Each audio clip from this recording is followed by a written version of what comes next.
श्री कृष्णा श्री कृष्णा श्री कृष्णा श्री कृष्णा। गुरुर्ब्रह्मा गुरुर्विष्णु गुरुर्देवो महेश्वरः गुरु साक्षात् परम ब्रह्म तस्मै श्री गुरवे नमः। तस्मै श्री गुरवे नमः। हमारे सबके जीवन में ऐसे प्रसंग, ऐसी घटनाएं निश्चित आती है और वो घटनाएं, वो प्रसंग हमको भगवान के द्वारा भेजा गया एक व्हाट्सएप होता है। उस व्हाट्सएप में एक मैसेज है, देखो, और उस घटना को कहते हैं मोह की घटना। उदाहरण के लिए, यदि हम कोई सपना देख रहे हो और बढ़िया सपना है, आप कहीं बढ़िया जा रहे हो, सुंदर मोटरसाइकिल पर बैठे हो, स्विट्जरलैंड में घूमे जा रहे हो, ऐसा सपना टूटेगा नहीं। फिर वही सपने की वही मोटरसाइकिल जब एक गड्ढे में जाके गिरती है तब सपना टूट जाता है। देखो, तो सपना मिथ्या था, मोटरसाइकिल मिथ्या थी, वहां की खुशियां मिथ्या थी, वहां का एक्सीडेंट मिथ्या था। तो इस मिथ्या स्वप्न से हटने के लिए एक मिथ्या घटना की आवश्यकता होती है। देखो, इसी प्रकार से यह जो जागृत सपना है, जब तक सब ठीक चलता है, गुड़ी गुड़ी गुड़ी गुड़ी गुड़ी गुड़ी गुड़ी, टूटेगा नहीं। यही बात हम देखते हैं हमारे शास्त्रों में भिन्न भिन्न प्रकार से प्रस्तुत करी गई है। एक दो उदाहरण ले। पहला उदाहरण श्रीमद् भगवद गीता का, हम सभी जानते हैं भगवद गीता। उसका जो पहला अध्याय है, उसका जो पहला प्रसंग है, उस पर चिंतन करें। जब अर्जुन भगवान को कहता है, सेनयोर उभयोर मध्य रथम स्थापय में च्युत, हे अच्युत, मेरा रथ दो सैन्यों के बीच में ले जाओ। अब भगवान को तो स्वातंत्र था, कहां ले जाए रथ को।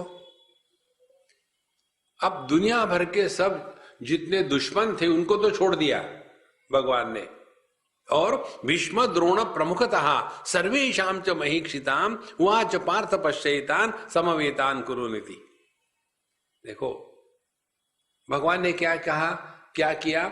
सभी के सभी जितने राजा महाराजा वहां युद्ध करने के लिए आए थे उनको तो त्याग दिया, और इसके जो दादाजी थे, जो गुरु महाराज थे, उनके सामने रथ को जाके खड़ा कर दिया। और खड़ा करके चुप रहता तो वो कन्हैया काहे का। उसने कहा, तुमको जानना है ना किसके साथ युद्ध करना है। युद्ध करना है दुश्मनों से नहीं, अपनों से। देखो महाराज, दुश्मनों से तो कोई भी लड़ सकता है, उसमें कौन सी खास बात है। देखो, बाहर के कोई जंतु शरीर में प्रवेश करे तो आप दवाई लेकर के जंतुओं का नाश कर सकते हो। बाहर का चोर घर में आया, उसको आप गोली से उड़ा सकते हो। देखो, लेकिन जब हमारा ही मन हमको परेशान करता है तो जाऊं कहां। देखो, सबसे बड़ा जो युद्ध है वो दुश्मनों से नहीं होता, युद्ध होता है अपनों से। तब व्यक्ति को समझ में आता है आध्यात्म किसको कहते हैं। तब तक के हम जाएंगे, लोगों का भला करेंगे, दान धर्म करेंगे, थोड़ी बहुत पूजा पोथी करेंगे, भगवान को फूल चढ़ाएंगे, वो सब ठीक है, आवश्यक है, अनावश्यक नहीं है, लेकिन वो अध्यात्म नहीं है। वो उस अध्यात्म के मार्ग पर चलने के लिए वो केवल एक एरो मार्क है। जैसे बोर्ड लगाते हैं ना, इस दिशा में जाओ आपको वाराणसी मिलेगी, इस दिशा में जाओ तो सारनाथ मिलेगा। इसी प्रकार से यह जो कर्म और उपासना है, यह अध्यात्म नहीं है। देखो, जैसे मेनू खाना नहीं है, मेनू को पढ़ करके किसी का भला नहीं होता, भूख और लग जाती है, पेट नहीं भरता। तो यदि अर्जुन का रथ भगवान श्री कृष्ण ने दुर्योधन के सामने खड़ा होता किया होता तो क्या होती परिस्थिति? अर्जुन कभी एक भी प्रश्न नहीं पूछता, सीधा लेकर के युद्ध शुरू कर देता ना। देखो, तो भगवान ने ये क्यों निर्माण किया? इसलिए भगवान चाहते थे कि अर्जुन इस आदि भौतिक और आदि दैविक क्षेत्र से उपरत होकर के आध्यात्मिक क्षेत्र में प्रवेश करे। देखो, और इस प्रवेश के लिए आवश्यकता किसकी होती है? पहली आवश्यकता होती है वैराग्य की। जब तक के हृदय में वैराग्य का प्राकट्य नहीं होता तब तक के कस्त्वम को हम कुतमायातः कामे जननी को में तातः, तब तक मैं कौन हूं, दुनिया क्या है, कहां से आए, कौन मेरे माँ बाप है, ये प्रश्न मन में नहीं आते, इसी में फंसे रहेंगे। एक सूफी संत का शेर हमको बहुत अच्छा लगता है, उसने हमको बहुत बहुत ही आंतरिक शक्ति प्रदान करी है। देखो, ये वही दर्द दिल है। आप सब लोग माहिर है उर्दू के, मुझे नहीं आता। ये वही दर्द दिल है जो उनको पाता है, भगवान भला करे उनका जो दिल दुखाता है। देखो महाराज, यदि अर्जुन के मन में भगवान ने मोह का प्रसंग निर्माण नहीं किया होता तो अर्जुन के सामने भगवद गीता का ज्ञान देने का प्रश्न ही नहीं खड़ा होता। लेकिन भगवान चाहते थे, देखो तुम यहां जो आए हो केवल अच्छे खाने को गोबर बनाने के लिए नहीं आए। मनुष्य में और पशुओं में इतना ही फर्क है, आहार निद्रा भय मैथुनंच, ये चार बातें मनुष्य पशु में सामान्य है। लेकिन मनुष्य होने का तात्पर्य क्या है, किस प्रयोजन से भगवान ने हमको बनाया? देखो महाराज, हर एक चीज का प्रयोजन है दुनिया में। तो मनुष्य जन्म का क्या प्रयोजन है? ईंट पत्थरों में सत्ता है, हम में सत्ता है। पेड़ पौधों में जीवन है, हम में जीवन है। पशु पक्षियों में ज्ञान है, हम में ज्ञान है। यहीं तक हम रहे तो हम में और बाकी प्राणी मात्र में कोई फर्क नहीं है। विशेषता क्या है? मनुष्य ही केवल परमात्मा को पूर्ण रूप से प्रकट करता है, और परमात्मा की पूर्ण रूप से जो प्रकटीकरण है उसको कहते हैं आनंद। आनंदादेव कल्पिमानि भूतानि जायन्ते आनंदेन जातानि जीवन्ति। भगवान ने मनुष्य को केवल आनंद को प्रकट करने के लिए ही बनाया है, दूसरा कोई प्रयोजन नहीं। देखो, हमारे और आपके बीच में एक है, कौन है पता है आपको? ये माइक। हमारी आवाज आपके पास नहीं पहुंच सकती, तो हम क्या करेंगे? हमने इस माइक का साथ लिया। समझो कई बार होता है ना, ये माइक अपनी आवाज निकालते हैं, कभी कभी इलेक्ट्रॉनिक ओंकार निकालते हैं इन ज्ञानियों के कारण, ओम। यहां तो बीच में खड़खड़ हो जाता है। तो ऐसा जो माइक है इसका प्रयोजन एक ही है, अपनी आवाज ना निकाले, केवल जो बोल रहा है उसी के आवाज को बिना चेंज करे लोगों के पास पहुंचाए, यही इसका प्रयोजन है ना। इसी प्रकार से मनुष्य जन्म का एक ही प्रयोजन है, हम भगवान के आनंद को बिखेरने वाले एक माइक हो जाए। लेकिन माइक माने क्या? माया का कार्य। हमारे माध्यम से भगवान को प्रकट होने के स्थान पर ये मैं प्रकट होता है। और ये मैं कौन है? पति पत्नी भाई माँ बाप, ये मैं है। और दुखी होने वाले कौन है? यही है जो नहीं है, वो दुखी हो रहे। कोई जन्म से पति पत्नी होता है क्या? देखो संतो, जिस दिन ये बात समझ में आती है तब समझ में आता है कि हम इस प्रकार से विचार तभी करेंगे जब थोड़ा शांत होकर बैठे, चिंतन करे। इसीलिए भगवद गीता में अर्जुन के सामने एक समस्या निर्माण कर दी। तब उसने पूछा, उसके पहले कितने साल भगवान के साथ अर्जुन रहा, कभी उसने पूछा? एक बार भी नहीं पूछा। अब देखो, जैसे कल हम गए थे वहां एक संगीत के कार्यक्रम में, ज्ञान प्रभा कौन सा स्थान है, बड़ा सुंदर रहा। तो वहां जाने के बाद हमारे एक अम्मा साथ थी, बोले स्वामी जी यहाँ की ठंडाई अच्छी होती है, हमने जिंदगी में कभी खाई नहीं पी नहीं ठंडाई, तो पी। अरे हाँ बहुत बढ़िया है, एक और ले लो, एक और पी ली, अब सर्दी हो गई। अब जब हमको अच्छी लगी तो हम कहेंगे दूसरे को आप भी खाओ। इसी प्रकार से जिस ब्रह्मानंद में भगवान कृष्ण डूबे हुए थे, उस ब्रह्मानंद को अर्जुन को देने के लिए तैयार करना था। और तैयारी माने उसके मन में मोह का निर्माण करना। जब तक के मोह का निर्माण नहीं होता तब तक के चिंतन शुरू नहीं होता। देखो, मोह जीवन की आवश्यकता है, और ये मोह पराये निर्माण नहीं करते, अपने ही निर्माण करते हैं। देखो संतो, इस प्रकार से भगवान के इस जगत में एक ही प्रयोजन है हमारे जीवन के लिए, हमारे अंतःकरण में वैराग्य को प्रकट करना है। तो अर्जुन के मन में राग था, अपनों को मैं कैसे मारूं, माने दूसरों को मारने के लिए कोई समस्या नहीं, अपनों को कैसे मारूं, यही तो समस्या है। मारना समस्या नहीं थी, समस्या थी अपनों को कैसे मारे। ये मैं और मोर तोर तय माया, यही तो सब समस्या है संतो, और कोई समस्या नहीं है। इसीलिए अब देखो कितनी सुंदर बात है। अर्जुन को भगवद गीता कब सुनाई थी? बुढ़ापे में। आपको पता है ना, जब महाभारत का युद्ध हुआ था उस समय भगवान कृष्ण की उम्र 89 ईयर्स की थी। मुझे पता नहीं हिंदी में 89 को कितना कहते हैं, 89? ओके, 89 थी।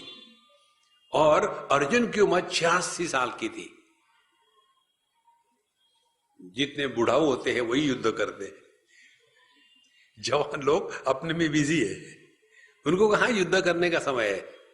और हम कहते हैं हमारे समाज में जवानों को सुधारना चाहिए, जवान बढ़िया है, सुधारना चाहिए ये बुढ़ाऊ लोगों को, उन्होंने समस्या खड़ी कर दी। देखो, तो अर्जुन के सामने समस्या आने के बाद भगवान ने उसको उपदेश किया एक प्रसंग। अब योग वाशिष्ठ की बात क्या है, बहुत फर्क है। भगवान रामचंद्र जी 15 साल से कम थे, उन्होंने अपनी एजुकेशन पूरी कर ली 12 साल तक, 13 साल तक, और फिर पूरे देश का भ्रमण किया।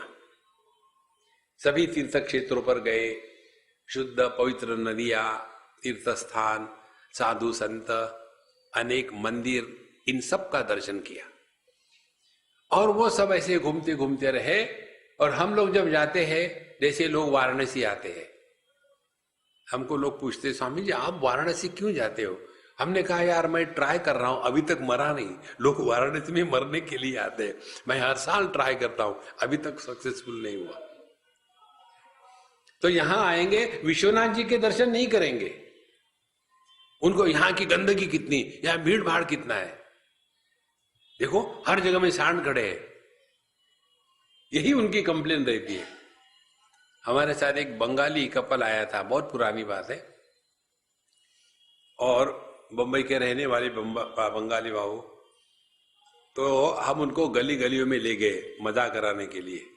तो बड़े परेशान हो गए, स्वामी जी हमने कहा देखो अभी कुछ मत पूछो, पहले दर्शन हो गए भगवान विश्वनाथ जी के, फिर अन्नपूर्णा जी के, वहां बैठेंगे फिर बात करना। और ये अंदर से एकदम आंख बबूले हो रहे थे। हम वहां जाके बैठे, उसके बाद आप बोलो क्या है मोशाय? बोले ये क्या है? अरे ये वाराणसी है, यहां इतनी भीड़ क्यों है? मैंने भीड़ क्या स्मशान में होगी?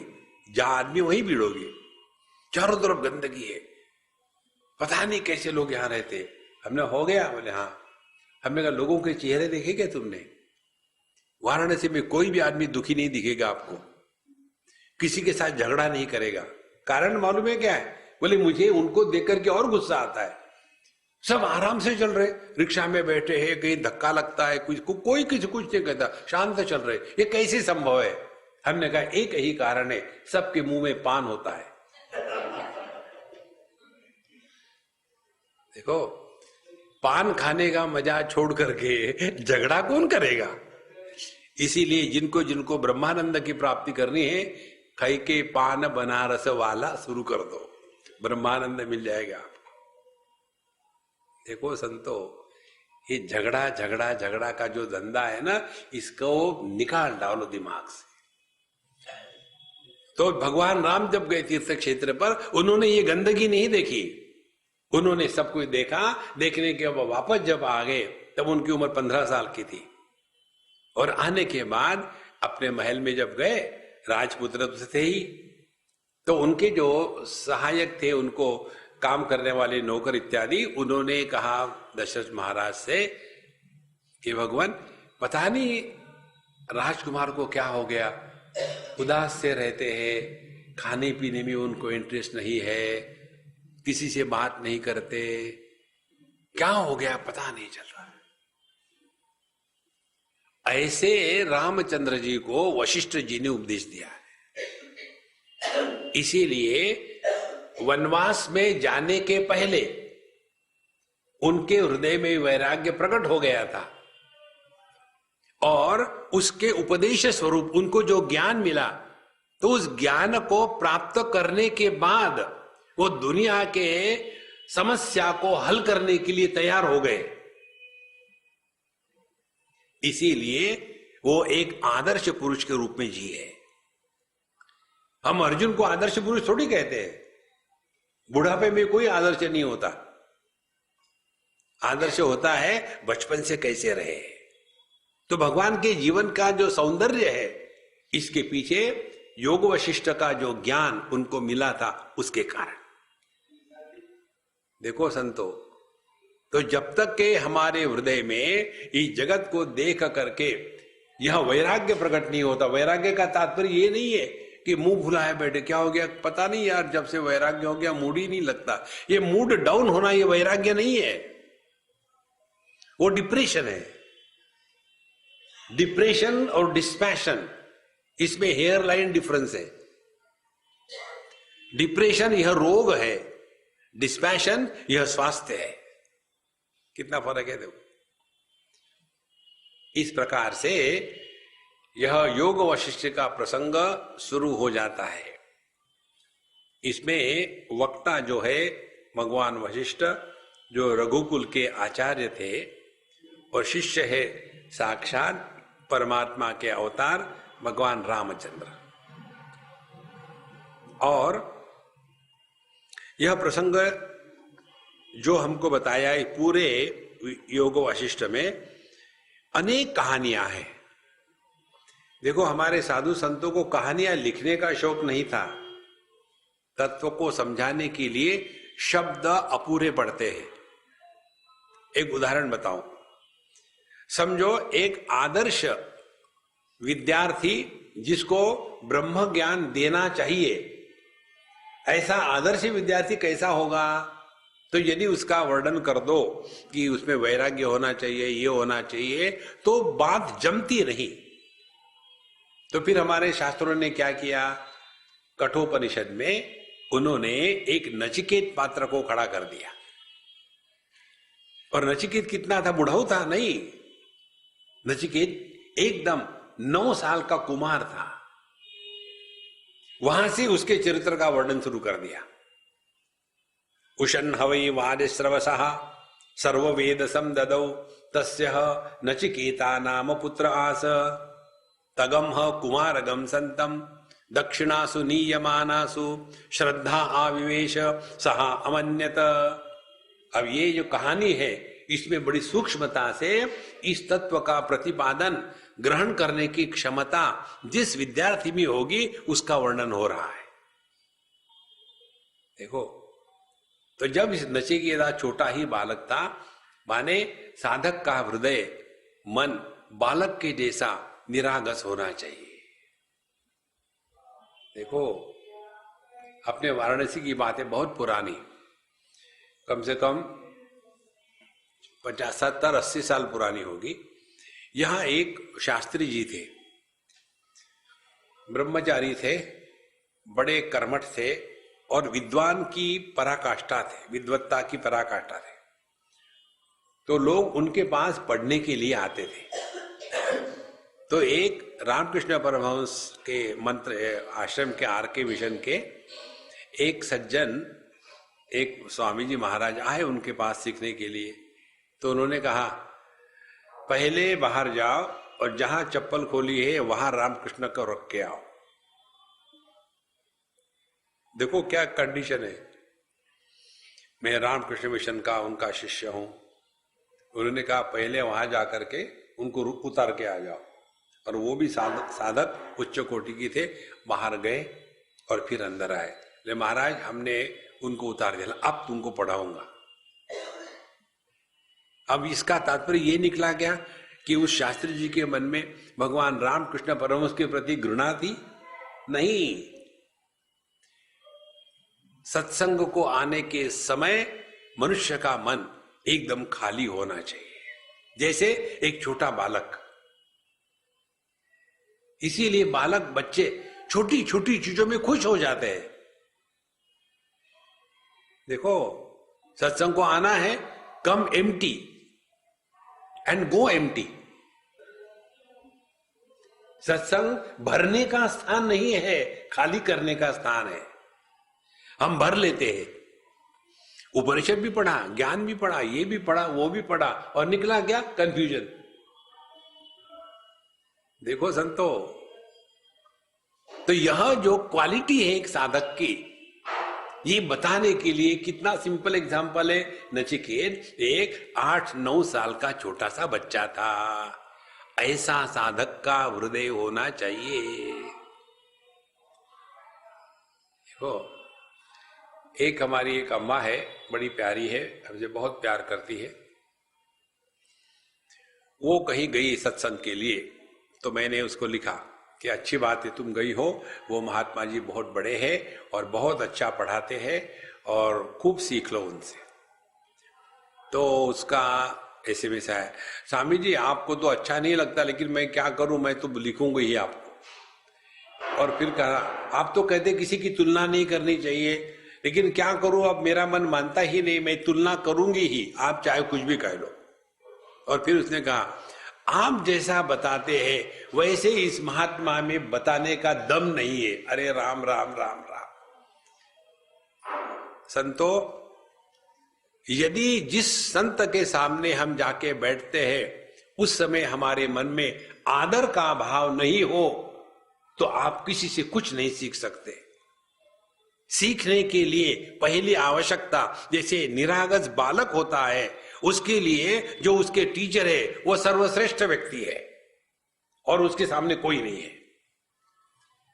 एक छोटा सा बालक, हम थे वहां, स्कूल से आया और बताने लगा, और उसकी माँ डॉक्टरनी थी और हम चाय पी रहे थे।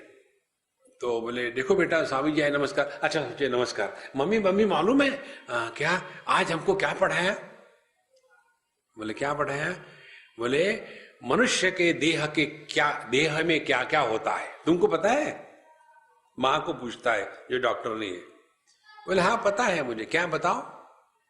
तो माँ ने बताया, digestive system, circulatory system, anatomy. और वो देख रहा था और हंस रहा था। मम्मी पापा जो कहते हैं ना तुमको कुछ अकल नहीं है, ठीक ही है। अब वो डॉक्टर नहीं है। बोले क्या हो गया? बोले ये थोड़ी होता है, हमारे टीचर ने बताया है मनुष्य को एक सर होता है। तुमने बताया? हाथ होते, तूने बताया? पेट होता है, तूने बताया पैर होते हैं, तुमको कुछ नहीं आता। अब देखो उस बालक के लिए उसके गुरु ने जो बताया वो अंतिम शब्द है। ऐसा जिसका हृदय है वही ब्रह्म ज्ञान का अधिकारी है। देखो संतो, अब ये जितनी कितनी सूक्ष्म बात है, ये सूक्ष्म बात कैसे बताएंगे? इसीलिए वहां नचिकेत को पैदा कर दिया है। हम जब पढ़ा रहे थे कठोपनिषद, तो पहले ही दिन पहले लेक्चर में हमने बता दिया, ये पूरा पढ़ने के बाद यदि आपके मन में ये प्रश्न आया कि नचिकेत यमराज के साथ बात करने के लिए कैसा गया, ये प्रश्न आपके मन में आया, एक बार और अध्ययन करो। दूसरे बार अध्ययन करने के बाद यदि फिर प्रश्न आता है तो एक बार और अध्ययन करो। कब तक करे? जब तक कि ये प्रश्न आपके मन में आना बंद नहीं होता तब तक। देखो ये है सूक्ष्मता ज्ञान की। जब तक कि ये नहीं होता तब तक के ज्ञान उतरता नहीं। इस प्रकार से एक नहीं दो नहीं, नचिकेत के माध्यम से कितनी बातें उस कहानी में बता दी है। श्रद्धा आविवेश, जब उसने देखा अपने पिताजी के द्वारा गलत कार्य हो रहा है, दक्षिणासु नियमानासु, जिन गायों को दान करने जा रहे थे पिताजी, वो गाय मरी सड़ी थी। इसे देखा पिताजी गलत कार्य कर रहे, तो जब हमारा बड़ा कोई गलत कार्य करता है तो हम एकदम उनके दोष देखने में लग जाते, बाबूजी ऐसे है, उनको कुछ नहीं आता। लेकिन उस बालक के मन में पहले श्रद्धा आविवेश, पहले श्रद्धा का प्रादुर्भाव हुआ। श्रद्धा युक्त व्यक्ति कभी भी निगेटिव थिंकिंग नहीं करता। देखो श्रद्धा यया तद वस्तु उपलभ्यते, श्रद्धा वो है जो परमात्मा के उपलब्धि का साधन है। श्रद्धा शब्द की परिभाषा ही ये है, सद धत्ते यया सा श्रद्धा, जो सत को धारण करती है उसी को श्रद्धा कहते हैं। इसीलिए शंकराचार्य भगवान कहते हैं, शास्त्रस्य गुरुवाक्यस्य सत्य बुद्ध्यावधारणा सा श्रद्धा कथिता सद्भिः यया वस्तु उपलभ्यते। तो नचिकेत के मन में पहले श्रद्धा का आविर्भाव हो गया, और श्रद्धा का आविर्भाव होने के पश्चात सहा अमन्यत, फिर उसने चिंतन शुरू कर दिया। अब इसको अपने जीवन में घटाओ। जीवन में कोई भी अच्छी बुरी घटना हो तो किसी को कोसने का जो हमारा स्वभाव है उसको बंद कर दे और उससे सीखे, भगवान ने ये मेरे जीवन में क्यों भेजा होगा। देखो ध्यान से सुनना, एक दो उदाहरण से बात स्पष्ट हो जाएगी। यदि हम अपने कपड़ों को काफी मैले हो गए, गंदे हो गए, तो वॉशिंग मशीन में डालते हैं और उसमें डिटर्जेंट डालते हैं, गर्म पानी डालते हैं और हाई रिजोल्यूशन में उसको घुमा रहे, रिवोल्यूशन में घुमा रहे। उस समय हमारी भावना ये होती है क्या कपड़ों के लिए, अब सफर करो तो बदमाश हो, तुम खराब हो? नहीं, उनको जो ये धोने की ट्रीटमेंट दी जाती है ताकि उसका फिर से उपयोग हो सके। कष्ट देने के लिए कपड़ों को नहीं धोते। इसी प्रकार से हमारे समझो मुंह में दर्द हो रहा है, दांतों के जड़ में, ये दर्द देने के लिए नहीं है, ये दर्द के द्वारा हमको चेतावनी दी जाती है, ध्यान रखो गड़बड़ी हो रही है, अपने में लगा लो। इसी प्रकार से जब अपनों से हमको दुख होता है तब किसी को कोसना मत, तब समझ लेना देखो हम आसक्ति में फंस रहे हैं, हमारा ईगो तगड़ा हो रहा है। जितना आदमी ज्यादा दुखी उतना उसका ईगो तगड़ा, जितना कम दुखी उसका ईगो कम। भगवान को ईगो हिच नहीं, इसीलिए परमानंद है। मनुष्य के जीवन का प्रयोजन इस परमानंद परमात्मा को प्रकट करने का मौका देना। वो अंदर तड़प रहा है। हम जैसे परेशान हो जाते हैं ना, किसी को कोई अर्जेंट काम से फोन लगाना हो तो वहां से मैसेज आता है, the customer that you are trying to contact is out of reach. इसी प्रकार से हमारे कन्हैयालाल शंख प्रोवाइडर है, सर्विस प्रोवाइडर। वो शंख ध्वनि करते हैं, लेकिन उनको उत्तर मिलता है, जिसको आप बुला रहे हो वो संसार में व्यस्त है, सुनने को तैयार कहाँ है। तो हम तो फ्रस्ट्रेट हो जाते हैं ना, पता नहीं ये क्या कर रहा है, कहां चला गया। भगवान फ्रस्ट्रेट नहीं होते, उनके पास दूसरा एक हथियार है। शंख की आवाज नहीं सुनी, अंदर से प्रभु की आवाज नहीं सुनी, तो उनके बाद दूसरा है गदा। एक लगा देता टन, ओ गॉड, पहले ही मेरे जवाब देता तो ये डंडा नहीं पड़ता। दुख में सुमिरन सब करे, सुख में करे ना कोई। देखो संतो, अपने जीवन की हर एक समस्या हमको दुख देने के लिए नहीं है, एक चेतावनी है। तुमको इस दुनिया में जो भेजा था मेरा संदेश लेकर के, लेकिन तुम संदेश खाने में बंगाली हो गए। संदेश खाओ मत, संदेश दो। एक ही संदेश है, मौज में रहो, दुखी मत हो। इस दुनिया में हम दुखी होने के लिए नहीं आए। देखो, तो जैसे जैसे सूक्ष्मता बढ़ जाती है अपने ज्ञान की, वैसे वैसे जगत को देखने का हमारा तरीका एकदम बदल जाता है। और ये एक्सीडेंटली नहीं होगा। तद विज्ञानार्थम गुरुमेवाभिगच्छेत् समित पाणि ही श्रोत्रियम ब्रह्मनिष्ठम।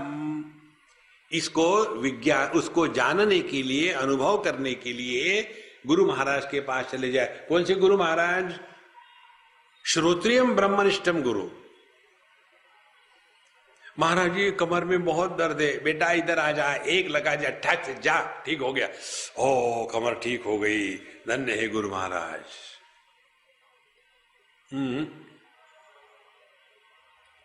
श्रोत्रियम ब्रह्मनिष्ठम, जिन्होंने परंपरा से शास्त्रों का अध्ययन किया है, श्रोत्रिय।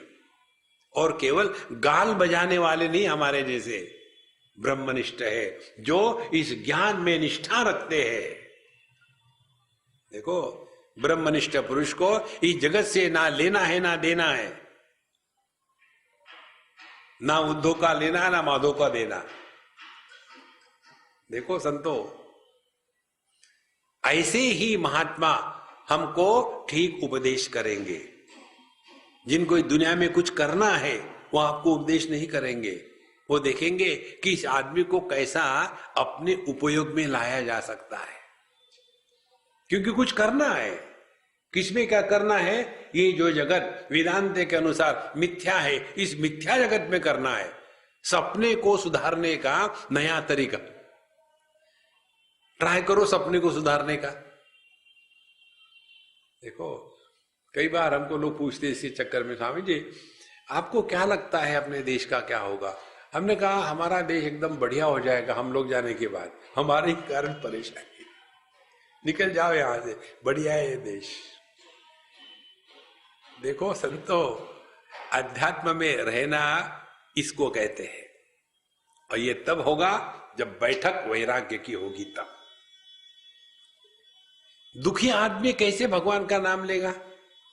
कल्पना करो आपको रूट कैनल हो गया है, दोनों राइट के और लेफ्ट के मोलार में रूट कैनल हो गया है, कितना आनंद होगा। और ऐसा व्यक्ति जब मेडिटेशन करने के लिए बैठेगा तो उसका मेडिटेशन की मुद्रा कौन सी होगी? सेंटिडेंटल। महाराज जी ये कौन सा मेडिटेशन है? बेटा ये सेंटिडेंटल मेडिटेशन है, ट्रांसेंडेंटल नहीं, सेंटिडेंटल। दुखी आदमी भगवान का स्मरण नहीं कर सकता। प्रसन्न चेतसो ह्याशु बुद्धि पर्यवतिष्ठते। जो प्रसन्न चेतस है वही परमात्मा का स्मरण करता है, जो दुखी है वो परमात्मा के माध्यम से दुख के निवारण का प्रयत्न करता है। जैसे यानी बीमार है तभी हम डॉक्टर के पास जाते हैं, ये तो कौन पूछता है डॉक्टर को। इसीलिए संतो यह ज्ञान भगवान रामचंद्र जी ने सभी घटनाएं होने के पहले प्राप्त कर लिया था।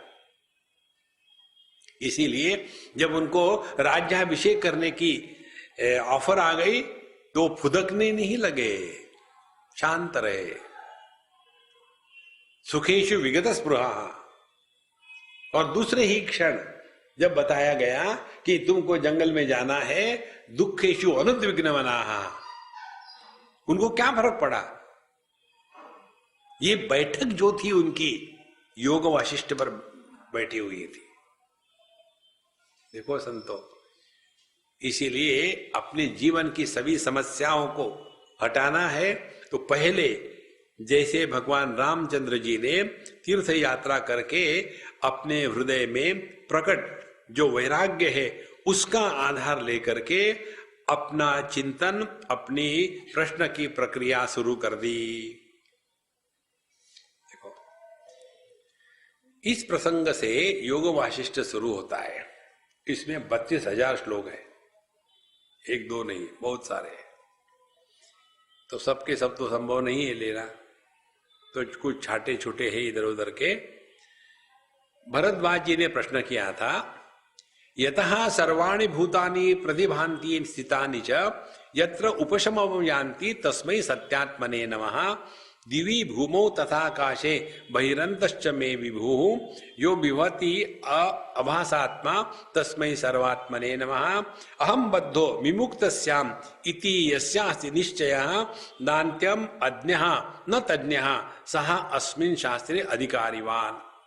पहले तो उन्होंने भगवान की प्रार्थना करी जो सत्य स्वरूप है और जो सब में व्याप्त है, जो चित स्वरूप है, ऐसे भगवान को नमस्कार। फिर कहते हैं अहम बद्धः, मैं बंधन में हूं, विमुक्तस्याम इति, मेरा मोक्ष कब होगा, ऐसा जिसका निश्चय हो गया है वही इस योग वशिष्ठ के अध्ययन का अधिकारी है। अब देखो महत्व की बात, हम बंधन में है यही बात हमको बता रहे, यही बंधन की सूक्ष्मता है।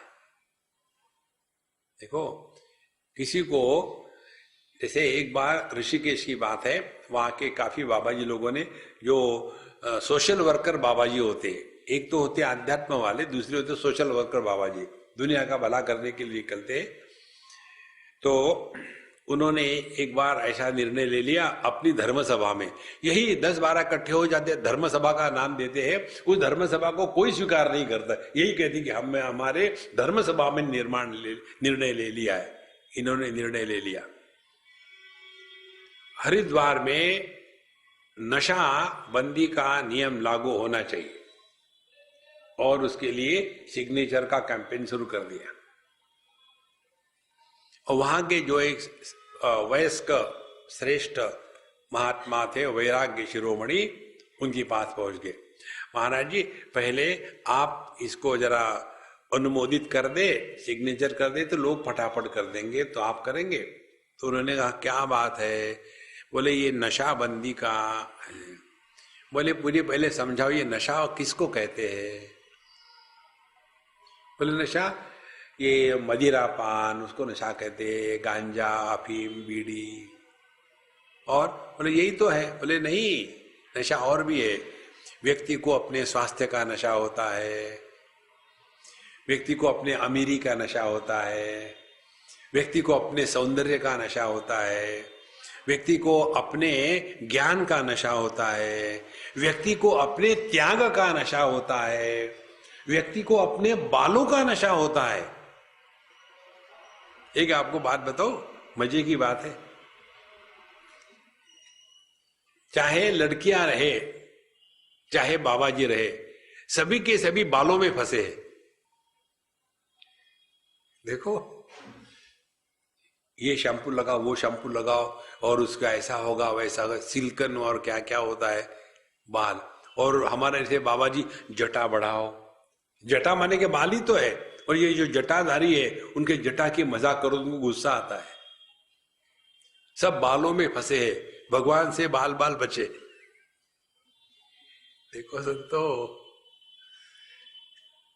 जैसे सूक्ष्मता बढ़ती है ना, तब पता चलता है कि नशा जिसको हम कहते हैं, ये नशा केवल ये मदिरा या अफीम गांजा इसकी नहीं होती, व्यक्ति को नशा अपने मय की होती है। कोन्योस्ति सदृशो मया यक्षे दास्यामि मोदिष्ये। और जितना आदमी बूढ़ा होता है उसको अपने बुढ़ापे का नशा होता है। देखो, धूप में बाल सफेद नहीं किए, बाल हो तब सफेद करोगे ना। देखो महाराज, मनुष्य को कैसा नशा चढ़ता है, और ऐसे नशीले पदार्थों से नहीं चढ़ता। जो व्यक्ति परिच्छिन्नता में फंसा है उसी को कहते ईगो का नशा। तो जब तक ये ईगो है तभी तक ये समस्या है।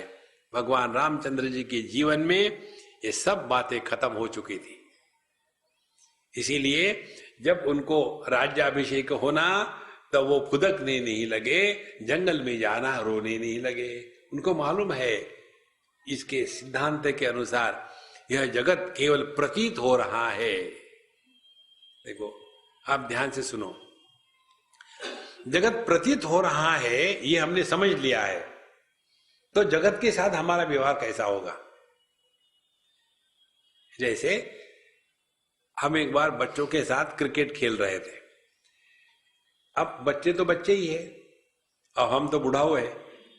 अब जब उनके साथ क्रिकेट खेलेंगे तो क्या हम अब हमारे कितने रन हो गए हैं, हमने कितने छक्के मारे, इसकी डींग हाकेंगे क्या? हम उसके साथ वैसा ही खेलेंगे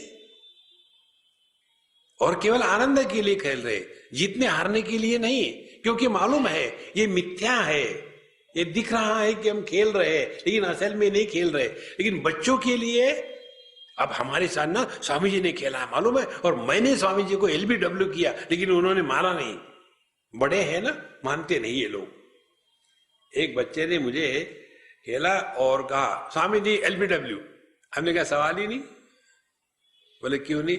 हमने कहा हमारे लेग दिखेंगे और लेग को बॉल लगेगा तभी तो LBW, लेग बिफोर विकेट होगा। हमारे पैर तो दिखते ही नहीं, तो कैसे LBW? बोले आपके लिए LBW का अर्थ भिन्न है, लुंगी बिफोर विकेट। तो लुंगी को पकड़ लिया तो आपका आउट हो गए। देखो महाराज, तो हम बच्चों के साथ जब खेलेंगे तो क्या सीरियस हो जाएंगे? लेकिन बच्चे कितने सीरियस है। इसी प्रकार से हमारे जो ट्रेडिशन है, घर में भगवान का मंदिर है, उसकी पूजा पोती है, उसको नैवेद्य खिलाना है, ये सभी की सभी बातें वशिष्ठ महाराज के जैसे जो सर्वश्रेष्ठ कर्मकांडी थे उन्होंने त्यागी नहीं थी। हम थोड़ा इधर उधर जाकर के सुन लेते हैं और सोचते ये सब मिथ्या है, अब हम मेडिटेशन करेंगे और क्या साइलेंटली सफर करेंगे। ये अध्यात्म नहीं है महाराज। देखो, हर चीज की आवश्यकता है अपने स्थान पर। जब ये बात स्पष्ट हो जाती है तभी जाकर के हमारी ज्ञान में निष्ठा है। एक बच्चे ने, लड़के ने अपनी माँ को ले आता था सत्संग के लिए और चला जाता था। फिर सत्संग के बाद फिर आया और अपनी माँ को ले गया। तो एक दिन उसकी हमारी मुलाकात हो गई उसके माँ के साथ।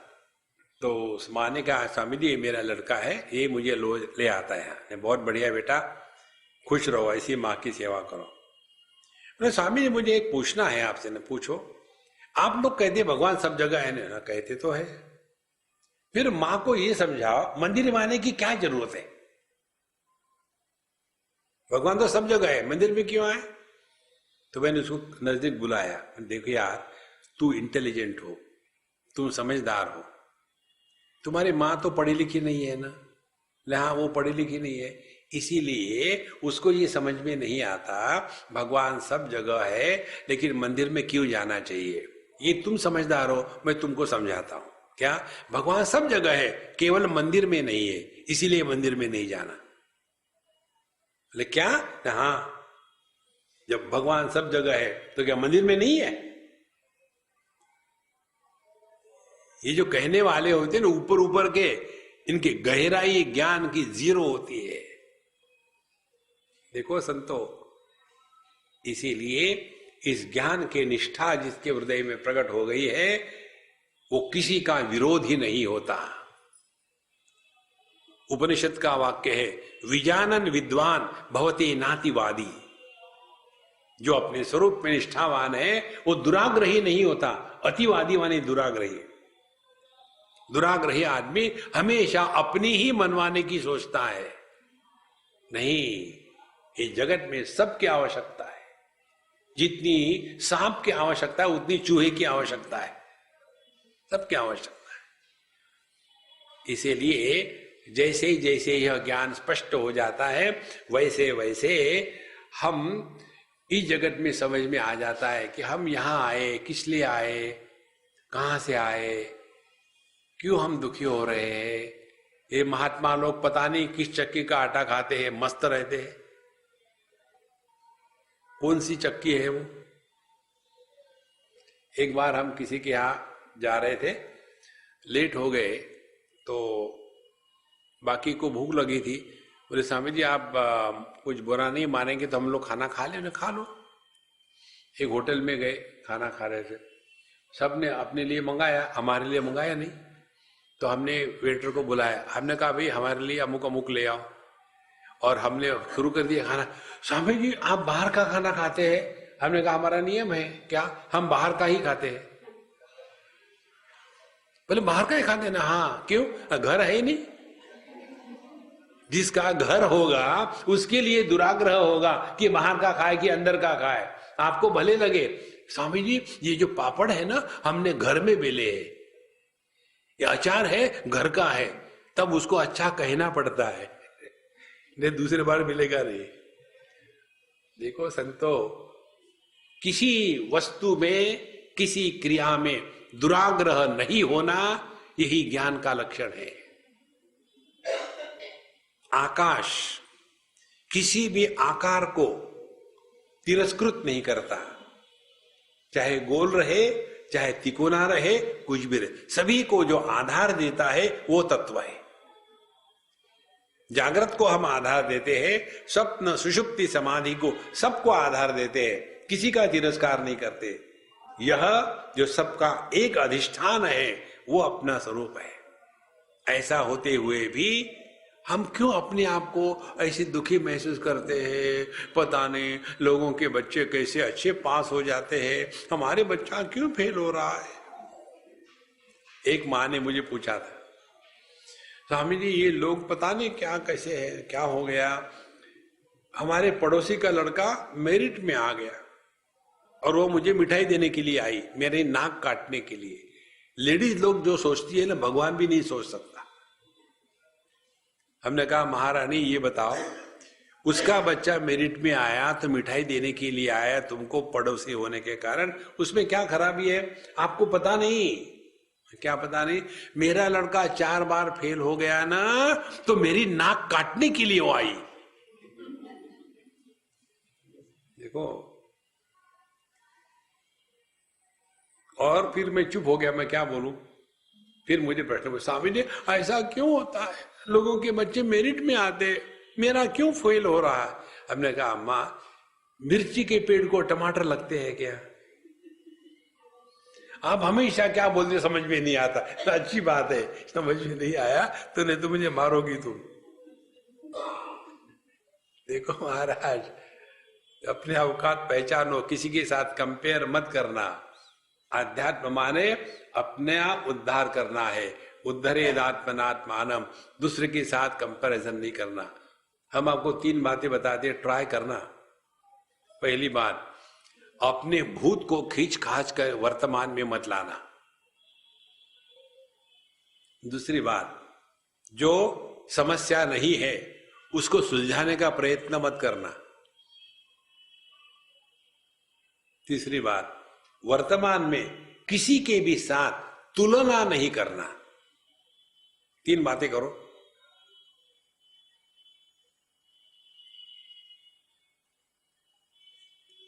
ये आपका जो अनुभव है, यही भगवान का दर्शन है।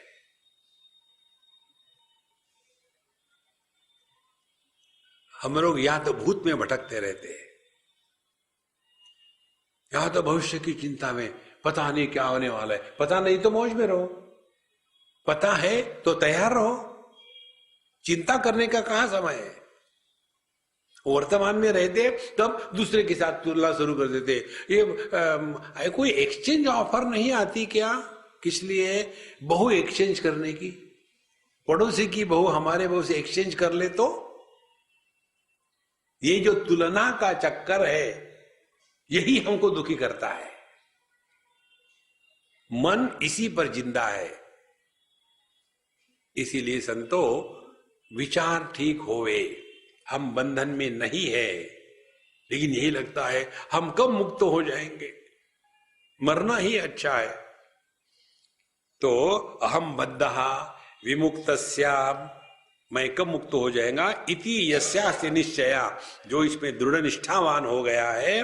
कहते हैं न अत्यंत अज्ञः, वो एकदम अज्ञानी भी नहीं है। एकदम अज्ञानी कौन है? जिसको ये भी पता नहीं कि वो बंधन में है। उदाहरण बताऊं, एक हमारे मित्र, उनके पत्नी को चेक करने के लिए हॉस्पिटल में ले गए। तो उनकी कोई बीमारी थी, तो उसकी चेकिंग हो रहा था। तो वहां एक बोर्ड लिखा हुआ था, यदि आप 50 साल की उम्र के ऊपर हो तो अपना हार्ट चेक कर लेना चाहिए, क्योंकि कई बार साइलेंटली कुछ होता है, पता नहीं चलता। तो उन्होंने देखा, यार मैं भी तो 52 साल का हो गया हूं, देख तो लूं क्या है। वहां बैठे बैठे क्या करेंगे? अंदर में पत्नी का इन्वेस्टिगेशन हो रहा था। ये जाकर के अपने डॉक्टर के पास, भाई देखो ये बोर्ड के अनुसार मैं आया, मुझे होता तो कुछ भी नहीं। उन्होंने चेक किया, बोले आपकी 25% हार्ट काम कर रही है, तुरंत ठीक करा लो। और उनका ऑपरेशन हो गया, सब कुछ हो गया, आप ठीक हो गए हो। देखो, कई बार पता नहीं होता हमको कि हमको रोग है। इसी प्रकार से हमको पता भी नहीं हम बंधन में हैं। कैसे बंधन में हैं? दो चीजों के, संग्रह के और संबंध के। इन दो बंधनों को काट दो तो इनके साथ रहते हुए भी आप दुखी नहीं होगे। बंधन में रहना माने दुखी होके जीना। देखो, तो कहते हैं यह व्यक्ति न अत्यंत अज्ञः, एकदम अज्ञानी भी नहीं है, और न तज्ञः, और जानकार भी नहीं है। देखो, युधिष्ठिर ज्ञानी थे, उनको पता था युद्ध के लिए आए, युद्ध करना है। भीम का निर्णय पक्का था, फ्रीज के जैसे दुशासन की, दुर्योधन की छाती खोलनी है, उसमें से कोका कोला की बोतल के जैसा उसका दिल खींचना है और उसके खून को पीना है। उसमें कोई कंफ्यूजन नहीं था। नकुल सहदेव अपने बड़े भैया के पीछे चलने वाले, इनमें भी कोई समस्या नहीं थी। अर्जुन खामोखाम विचार करने लग गया, समस्या खड़ी हो गई। देखो, इसीलिए ना तो यह व्यक्ति एकदम अज्ञानी है, ना तो ज्ञानी है। सह अस्मिन् शास्त्रे अधिकारीवान, वही इस योग शास्त्र को सीखने का अधिकारी है। माने अब अपने जीवन को जी लिया है। अब कब तक के वही तमाकू वही चूना? कभी तो बोर हो जाता है आदमी जगत में। हम बोर होने के बाद करते क्या? ध्यान से सुनना। अपने अपनी जीवन के अनुभूतियों का विश्लेषण करके जो सीखने की प्रक्रिया प्रारंभ हो गई, तो समझ लेना भगवान की कृपा हम पर हो गई है। भगवान की कृपा होती है इसी प्रकार से हम अपने अनुभूतियों से सीखना प्रारंभ करते हैं। देखो, तो पहली सीख क्या है? आज तक हमने जीवन में क्या किया? इच्छाओं को पूरा करने का असफल प्रयत्न। इच्छाएं पूरी हो गई, फिर भी कुछ सीखा नहीं। दूसरा, दूसरे को खुश करने का प्रयत्न। भगवान जब दुनिया को खुश नहीं रख सकते। आप और हम दुनिया को खुश रख सकेंगे? हम दूसरे को खुश रहने का प्रेरणा नहीं, देखो मैंने उनके लिए इतना किया ताकि खुश हो, यही तुम्हारी गलती है। किसी को खुश करने का प्रयत्न मत करना, हर एक को दुखी होने का अधिकार है। तो कोई दुखी होता है तो तथास्तु। देखो, किसी को दुखी करने का भी प्रयत्न मत करना। हर एक आदमी अपने आप में सेल्फ सफिशिएंट है। देखो महाराज, तो जीवन क्या रहेगा? आप मौज में रहो, दैट्स इट। एक बार एक सज्जन हमको मिले कहीं, बोले स्वामी जी मुझे आपके लिए कुछ करने की इच्छा होती है, क्या सेवा करूं आपकी? हमने कहा ऐसे कई लोग करते हैं, आप करोगे तो बताऊं? बोले करूंगा। बोले प्रॉमिस? बोले प्रॉमिस। बोला कभी दुखी मत होना। तो स्वामी जी आपको दूसरा कुछ आता ही नहीं क्या? मैंने कहा आपकी सेवा करूंगा मैं, तो आप मुझे कहते दुखी मत होना, आपकी क्या सेवा हो गई? हमने कहा एक कम दुखी आने वाला मेरे पास हो जाएगा, शुरू तो करो। देखो, डॉक्टर के पास जितने जाते हैं, कभी उनका कोई हाल पूछने के लिए जाए, डॉक्टर साहब तबियत तो ठीक है, जाके हम अपने ही रोते हैं। बाबा जी के पास आने वाले सभी ये रोता ब्रांड होते हैं। महाराज जी ये है, महाराज जी वो है, महाराज जी हमारे बेटे, हमारे बीबी, हमारे पति, हमारे सास, हमारी बहू। अरे यार, जब तुमने शादी करी थी मुझे पूछा था क्या? आप भुगतो ना। देखो संतो, तो आप यदि प्रसन्न रहोगे, भगवान की सबसे बड़ी सेवा है।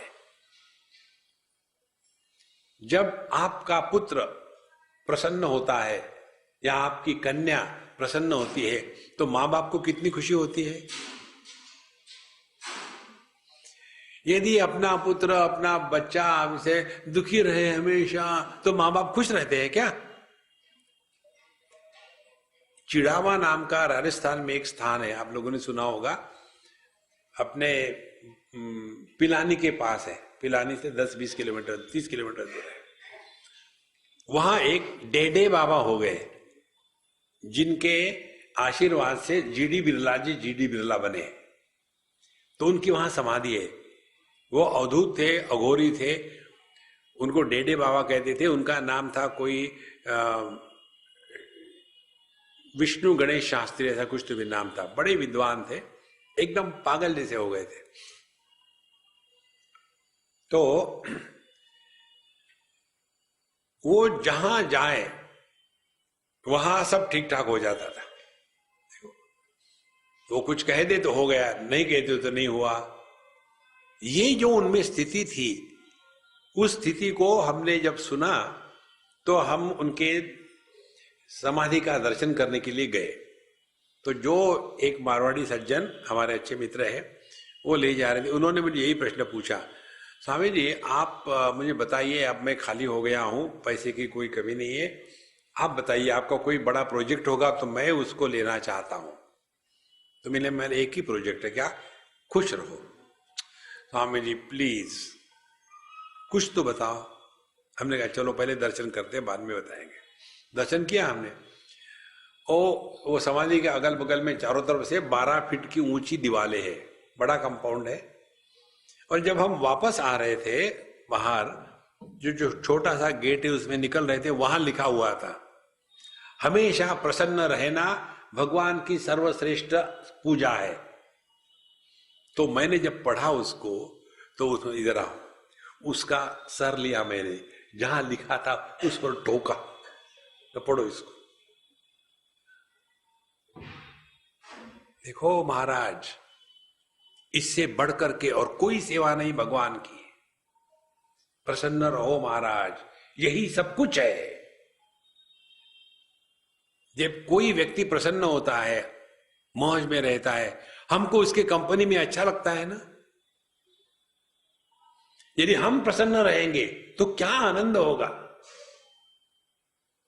देखो, हम किसी की बहुत बढ़िया एक्स्ट्राऑर्डिनरी कार में बैठ के जा रहे तो अच्छा लगता है। दूसरे की कार में बैठने से इतना अच्छा लगता है, वही कार अपनी होगी तो। देखो संतो, असली साधना ये है। तो तो हम दुख बंधन में हैं, माने क्या, हम हर क्षण में दुखी है। और एक बार आदमी को दुखी होने की आदत लग गई तो ऐसा आदमी, जैसे होता है ना मोबाइल फोन, वैसे मोबाइल कंप्लेन बॉक्सेस होते हैं, जहां भी जाएंगे कंप्लेन करेंगे, कंप्लेन करेंगे। और कुछ कंप्लेन करने को नहीं मिला तो भगवान तो सब जगह उपलब्ध है। दुनिया बनाने वाले काहे को दुनिया बनाई, तुमको परेशान करने के लिए। दुखी होने से इनकार करो, तब आप बंधन से मुक्त हो जाओगे। तो अहम बद्धः विमुक्तस्याम इति यस्याति निश्चयः न अत्यंत अज्ञः न तज्ञः सः अस्मिन् शास्त्रे अधिकारवान, वही इस शास्त्र को अध्ययन कर सकता है।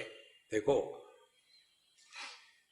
बिना अधिकार के जब हम अध्ययन करते हैं तो उससे निकलता कुछ नहीं। एक व्हाट्सएप हमको किसी ने भेजा था, यूपी के स्कूल के टीचरों का था। वो बड़ा आनंद आया सुन करके, देख करके। किसी चैनल ने उनका इंटरव्यू लिया था और बाकायदा माइक के साथ पूरा ढांचा था। ये भिन्न भिन्न स्कूलों में गए यूपी के, और वहाँ टीचर था जो प्रधानाध्यापक था, प्रिंसिपल। उनको पूछा, आप लोग यहाँ अंग्रेजी पढ़ाते हो? हाँ बिल्कुल पढ़ाते। अच्छा, तो यहाँ क्या प्रिंसिपल हो? हाँ, मैं यहाँ का मुख्य अध्यापक हूँ। आपको अंग्रेजी आती है? बिल्कुल आती है। आज का क्या दिन है? आज का बृहस्पतिवार। नहीं, अंग्रेजी में क्या है अंग्रेजी? वेडनेसडे। हाँ हाँ, वेडनेसडे। बोले वेडनेसडे होता है? मैं भूल गया। स्कूल का प्रिंसिपल अंग्रेजी पढ़ाता है, बृहस्पतिवार को क्या कहते मालूम नहीं। ऐसे जहां टीचर हो गए, वहां विद्यार्थियों की क्या दशा होगी। कारण क्या है? Quota system.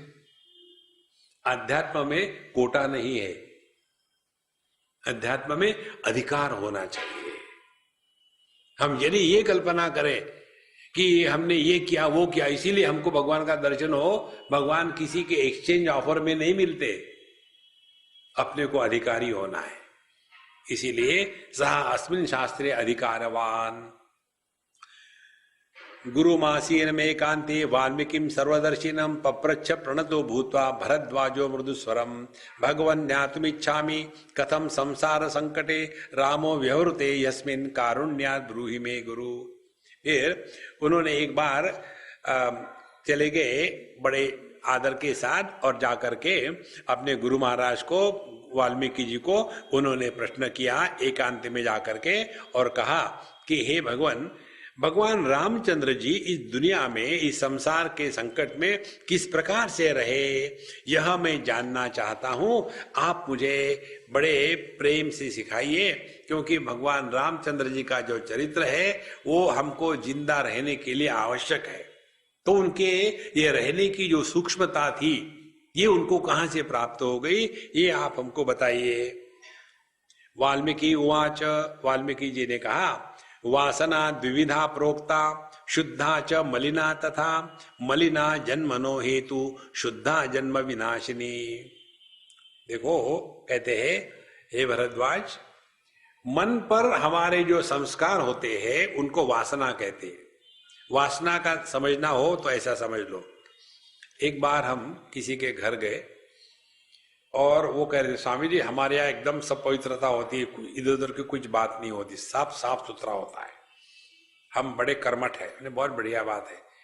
तो आप तो फल और दूध लेते होंगे ना, महात्मा है ना? हाँ, हम फल और दूध लेते हैं। उन्होंने एप्पल काट के हमको दिया खाने के लिए। तो हमने कहा ये एप्पल कहाँ से ले आए आप? बोले क्यों? बोले इस एप्पल में प्याज की बदबू आ रही है। बोले कैसे हो सकता है? हमने देखो, अरे इस एप्पल में कैसे प्याज आ गया? हमने कहा जिस चक्कू से काटा होगा उस चक्कू से पहले प्याज काटा होगा। नहीं, लेकिन हमने धो के ली थी। देखो, आप भले धो, उस चक्कू को प्याज की स्मेल बनी रहेगी, इसी प्रकार से जगत में जब हम कार्य करते हैं तो कार्य करते समय दो प्रकार के संस्कार निर्माण होते हैं, अच्छे और बुरे। और कुछ समय तक वो रहेंगे, वो चक्कू को हमेशा ऐसा बदबू नहीं आएगी। जैसे जैसे समय जाएगा उसको और रगड़ेंगे, घासेंगे, कुछ साफ करेंगे और सब्जियां काटेंगे, धीरे धीरे निकल जाएगी। इसी प्रकार से जगत में रहते समय हमारे मन में दो प्रकार के संस्कार निर्माण होते हैं। एक कहते हैं शुद्धा, दूसरा मलिना। मलिना जन्मनो हेतु, और जो मलिन वासना है माने जिस पर संस्कार है, संस्कार भी केवल दो प्रकार के होते हैं। भगवान श्री कृष्ण भगवद गीता के 8वें अध्याय में कहते हैं यम यम वापि स्मरन भावम त्यजत्यन्ते कलेवरम। मरने के पहले जो आखिरी विचार हमारे मन में होता है, उस आखिरी विचार के अनुसार हमारे अगले जन्म की ब्लूप्रिंट बन जाती है। हम अपने कॉन्ट्रैक्टर को मकान बनाने के लिए ब्लूप्रिंट देते हैं ना, भाई ऐसा नक्शा है, ऐसा मकान बनाओ।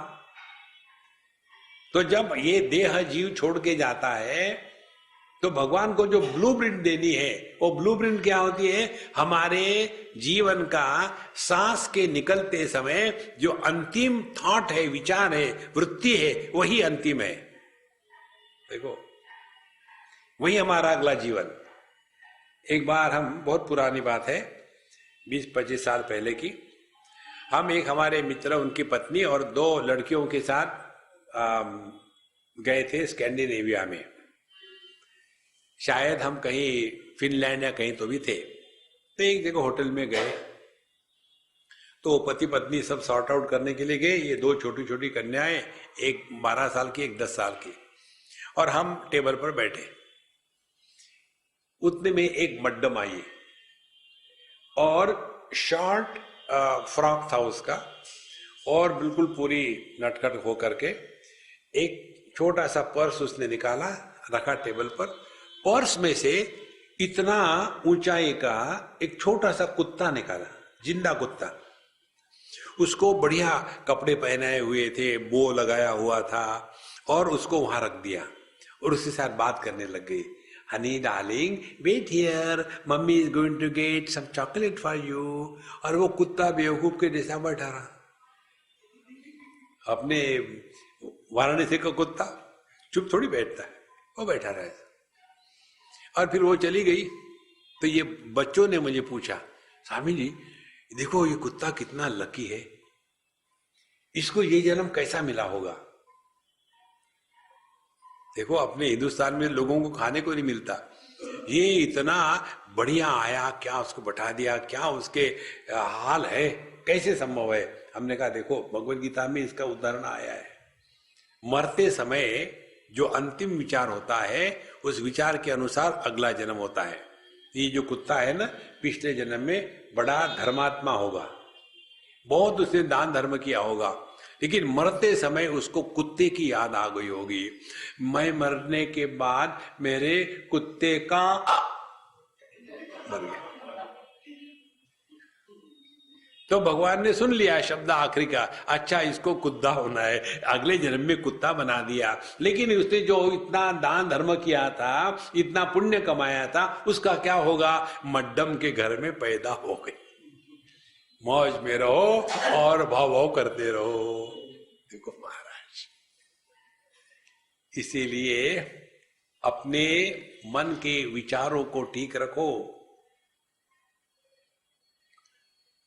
एक सज्जन ने हमको पूछा, स्वामी जी हमने सुना है भागवत में कि अजामिल ने केवल एक ही बार नारायण कह दिया तो उसका उद्धार हो गया।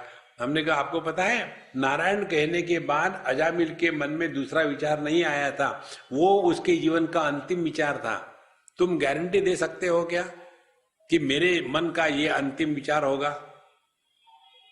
तो फिर करे क्या?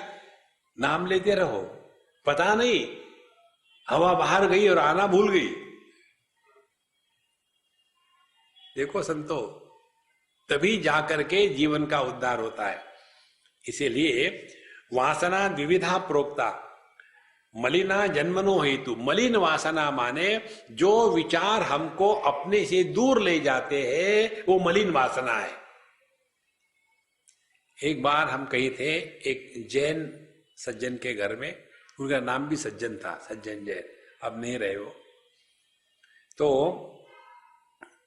हमको वहां पूछा, स्वामी जी आप लोग भी कहते हो, हमारे मुनि लोग भी कहते हैं आत्मचिंतन करो, आत्मचिंतन करो माने क्या, कोई नहीं बताता, आप बताओ। हमने कहा देखो आत्मचिंतन करना माने अनात्म चिंतन के अभाव को आत्मचिंतन कहते हैं। ध्यान से सुनना, जैसे आंखें अन्य को देख सकती है, स्वयं को नहीं देख सकती, उसी प्रकार से मन केवल अन्य के बारे में ही विचार कर सकता है।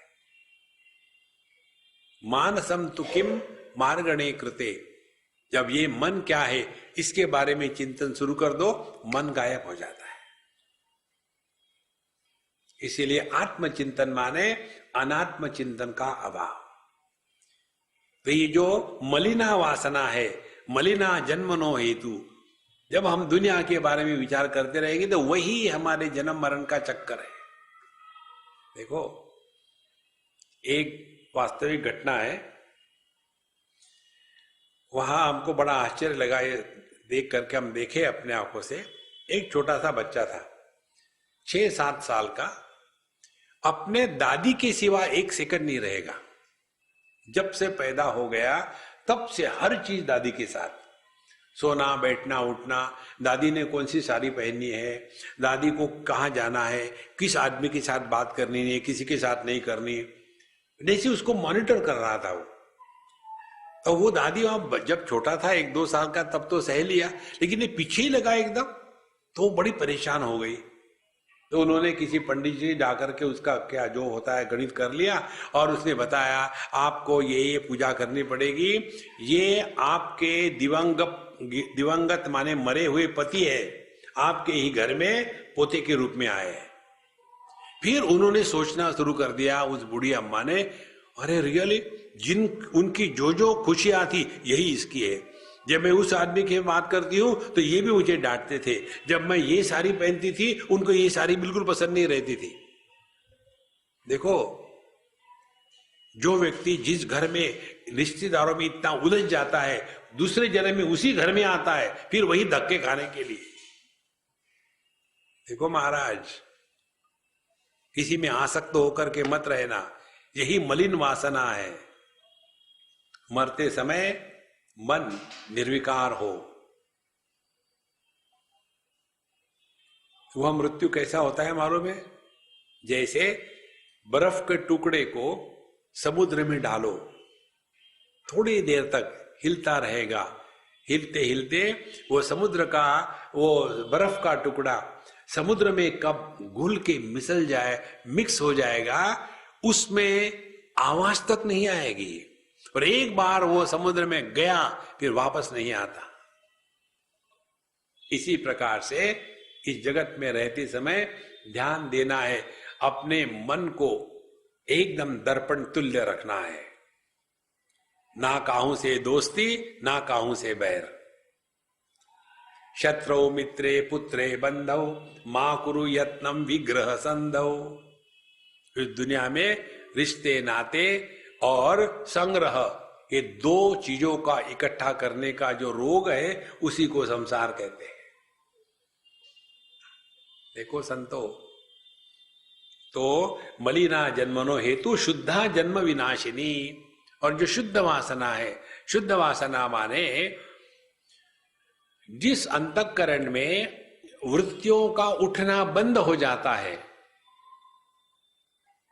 पहले बुरे विचारों को अच्छे विचारों से हटा देना, फिर अच्छे विचार भी अपने आप शांत हो जाते हैं। जैसे कपड़ों में गंदगी लगी है तो गंदगी तो कपड़े से अन्य है, तो उसको निकालने के लिए हम उसको गिला करके साबुन लगाते, साबुन भी कपड़ों से अन्य है। ऐसा थोड़ी कोई कहता है यार इतना महंगा साबुन खरीद के लाया है, लगा दिया, अब इसको धोना मत, रह दो 2-4 दिन के लिए। नहीं, तो ये जो साबुन है पहले गंदगी को धुला करके निकाल देता है और स्वयं भी निकल जाता है, तब कपड़ा शुद्ध हो गया। इसी प्रकार से जो संसार की वासनाएं है उसको भगवान के भक्ति की वासना, ज्ञान का चिंतन इसमें लगा करके संसार के विचारों को हटा देवे और फिर ये विचार भी अपने आप नष्ट हो जाते हैं और फिर व्यक्ति जीते जी निर्विकल्प समाधि में रहता है। उसी को कहते जीवन मुक्त। देखो संतो, संभव है, कठिन नहीं है, केवल जानकारी की आवश्यकता है। तो मलिना जन्मनो हेतु शुद्धा जन्म विनाशिनी, ये शुद्ध वासना भूयो नो जन्मानर्थ भाजनम ज्ञात स्नेयात ते उच्चन्ते जीवन मुक्ता महाधिया। ये शुद्ध वासना जिन लोगों की ते जीवन मुक्ता महाधिया, जो जगत में रहते समय ही मुक्त हो गए हैं, समझदारी क्योंकि महाशय महादिया है, उनमें समझदारी ठीक है, उन्होंने अपने इस शुद्ध वासना के द्वारा जन्म का जो अनर्थ है उससे अपने आप को मुक्त कर लिया है। देखो महाराज कबीर जी कहते हैं, ऐसे मरो कि फिर मरने की नौबत नहीं आए, ऐसे पैदा हो जाओ फिर दूसरी बार पैदा होने की नौबत ना आए। नहीं तो हमारा तो वही चलता है, पुनरपि जननम पुनरपि मरणम। जीवन मुक्ति पदम प्राप्त यथा रामो महामनः तत्तेहम शृणु वक्ष्यामि जरा मरण शांतये। आप कहते हैं कि देखो, वाल्मीकि जी कहते हैं कि जिस प्रकार से राम महामनः, जो सर्वश्रेष्ठ भगवान राम थे, ज्ञानी थे, वे कैसे जीवन मुक्ति को प्राप्त करने के बाद उन्होंने जीवन जिया है। माने जिस राम जी को